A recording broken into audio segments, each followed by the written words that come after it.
Hi, I'm Taina, and I'm going on a journey to find out how we're linked to the people across the world by the choices we make and the things we buy, as well as finding out what life is like for the people who grow our food.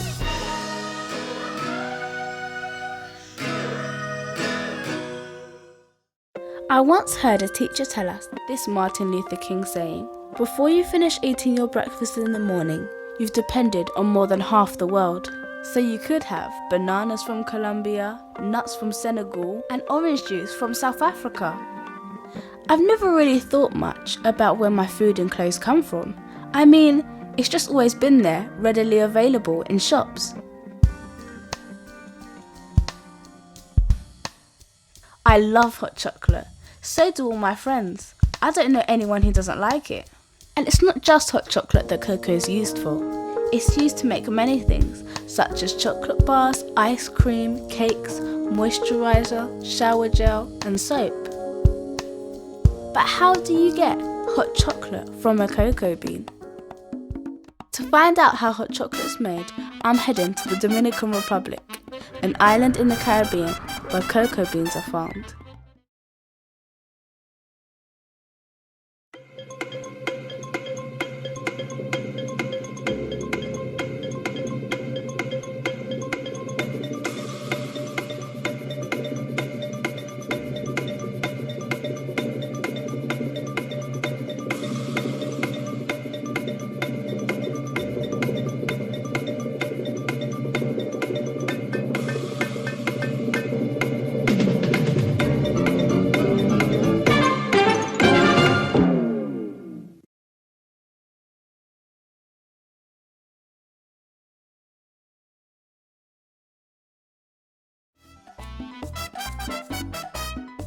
The Dominican Republic has about 10 million people living here. The average temperature is 26 degrees and 78.8 Fahrenheit. Its main language is Spanish. Hola! Hola! Hola! Basilio works for Conocado, a fair trade cooperative of cocoa farms. A cooperative is where lots of farmers join together to help each other out.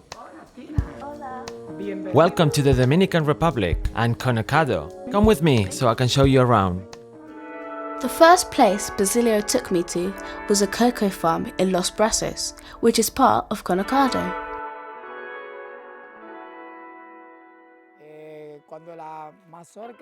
Basilio told me that when the cocoa pod is ripe, it turns yellow and the farmer cuts it from the tree.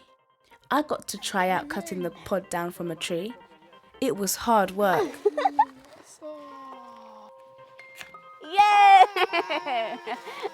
The farmer cuts open the pod to get the cocoa beans inside. Smells fruity. Then the cocoa beans are fermented. Fermenting does a few things to them. It takes away any remaining pulp that may be stuck to the bean and kills any germs inside. There are 3 stages to fermenting the beans. At each stage, they are moved to a new wooden box to ferment. After this, the beans are dried on shelves with holes in them so the air can flow. They are moved around, which gives them a more chocolatey colour as well as a chocolatey flavour. They smelled much more like chocolate at this stage. And this is what cocoa looks like when it is sold to different companies across the world. It is put into bags and labelled, ready for a long journey across the world. Some companies make fair trade hot chocolate and fair trade chocolate ice cream with this cocoa.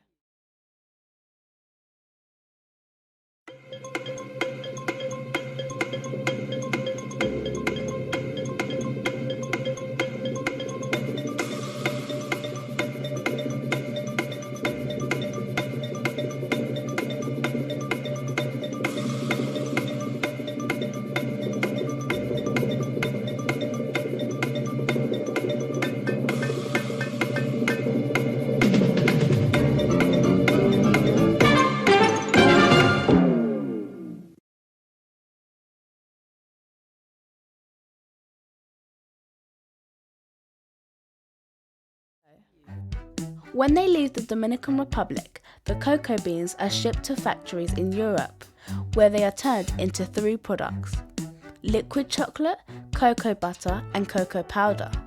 The cocoa powder is used to make my favourite drink, hot chocolate, as well as used for baking.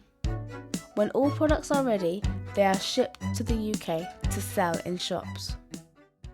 Whilst being here, I found out that the chocolate industry is worth a huge £4 billion. We get through roughly 660,000 tonnes of chocolate bars each year in the UK. This is the equivalent weight of nearly 4,000 blue whales.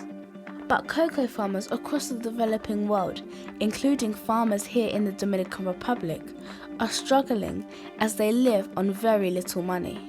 When people struggle to live on very little money, it is known as poverty.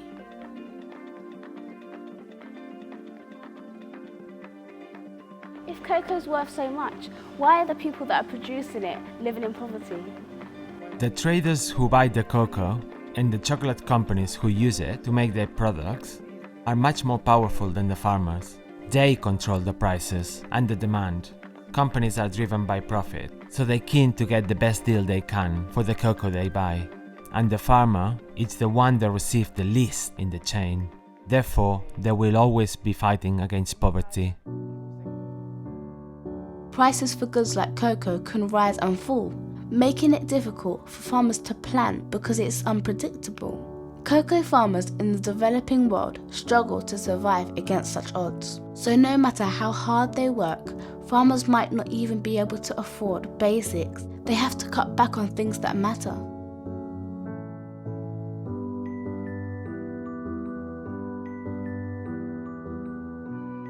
I wanted to find out the different ways fair trade can help farmers.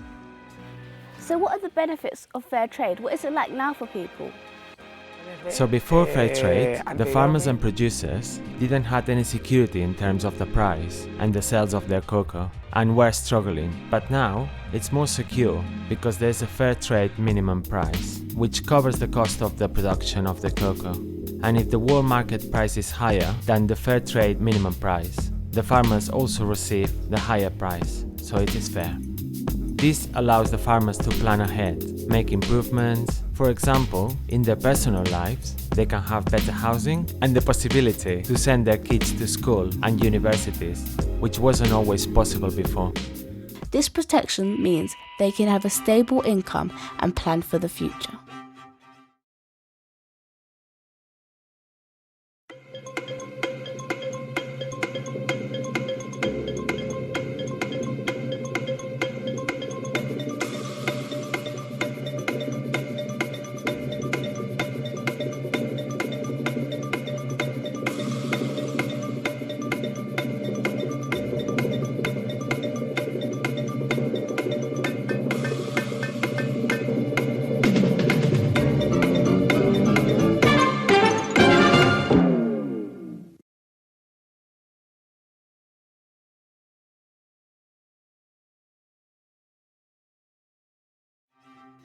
What other benefits are there? So farmers also receive a fair trade premium, which is a kind of community pot of money that allows the creation of community projects, such as the supply of water and electricity, the refurbishment of schools and community centers for everyone in the area. This not only makes the life of the farmer better, but also their families. I decided to talk to cocoa farmers and their families at Conocado to ask them what life was like before they joined fair trade and whether it has made a difference to their lives. I met a farmer called Ambrosia who told me about what life was like before fair trade. How was it before you had fair trade? If I started telling you, I will never finish. It was bad, really bad. We used to get paid very, very little. I had to go to take water on the back of a donkey. I could only take 2 containers at once, and by the time I wanted to wash the clothes, the children have already wasted their water, so I needed to go back again. How has fair trade helped you? We have water. We can now shower at any time and we don't have to measure it. Before, it was only a few liters per person, but it is no longer the case, thanks to joining Conacado, as they have provided us with running water. I also met Mariella, who is the daughter of a cocoa farmer. She told me how Fairtrade has affected her community. Lack of running water made our community behind, as people had to go and collect water before going to work and school, which made them late. It was also hard for me, because when I was supposed to be doing my homework, I instead had to go and find water, because we didn't have it, and I had to go a very long way to get it, about 2 miles. How has Fairtrade helped you and your family? Fairtrade has helped us, because now we have things like running water, electricity, and the drainage system in our house.